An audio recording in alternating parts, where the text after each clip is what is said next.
मैंने तो कहा था, हम लोगों ने महापुरुषों से परामर्श करके लिखा था, आपको केवल 3 दिन का उपवास करना है। आपने 11 दिन का संपूर्ण उपोषण किया। हमने 11 दिन एक भुक्त रहने के लिए कहा था, उन्होंने अन्न का ही त्याग कर दिया। महाभारत में कहा गया है, अनशन यह सबसे बड़ा तप है, अनशन। और उसको उनके जीवन में साकार होते हुए मैंने केवल देखा नहीं, मैं थोड़ा तार्किक हूं। आपकी परम पूजनीय माता जी से मिलकर के मैंने उसको रिकन्फर्म भी किया था कि आपका ये अभ्यास 40 वर्षों का है। ऐसा तपस्वी कोई राष्ट्रीय नेता प्राप्त होना यह सामान्य बात नहीं है।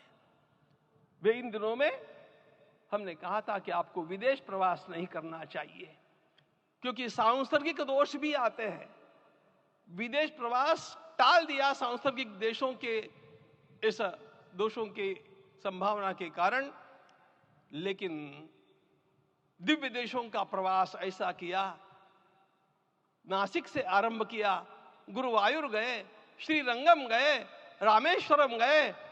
इन सारे स्थानों पर जाकर के वहां के परमाणुओं को लेकर के और पूरी भारत माता के हर कोनों में जाकर के मानो वे निमंत्रण दे रहे थे कि आइए दिव्य आत्माओं, अयोध्या पधारिए और हमारे राष्ट्र को महान बनाने के लिए आशीर्वाद दीजिए।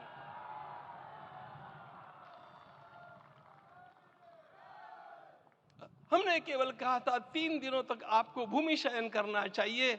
11 दिनों से आप भूमि शयन कर रहे हैं। इस कड़कड़ाती ठंड में इस प्रकार का शयन करना,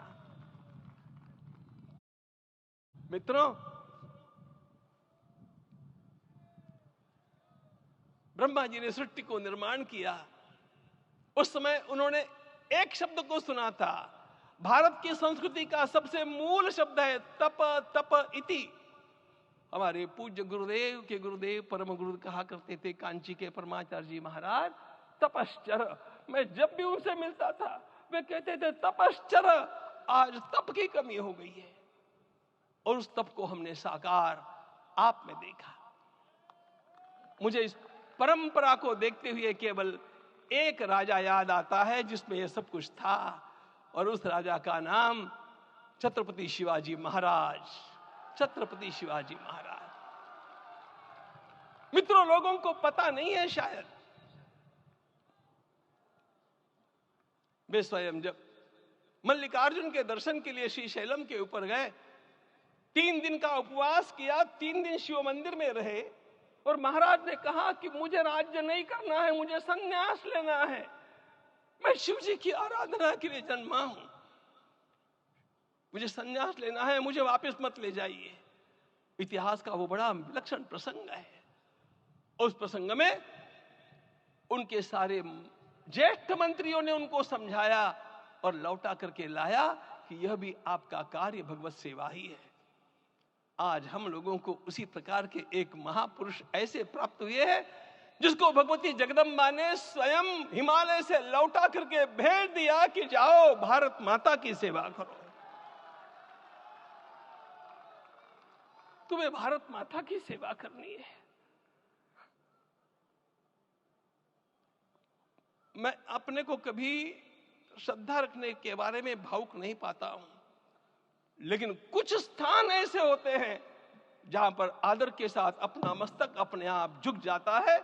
ऐसा एक स्थान हम लोगों को उच्च पदस्थ इस राजर्षि ने जब दिखाया तो मुझे छत्रपति शिवाजी महाराज के गुरु समर्थ रामदास स्वामी महाराज की याद आ गई। उन्होंने शिवाजी का वर्णन किया, निश्चयाचा महामेरु, निश्चयाचा महामेरु, बहुत जनासी आधारू, अखंड स्थितिता निर्धारू, श्रीमंत योगी, श्रीमंत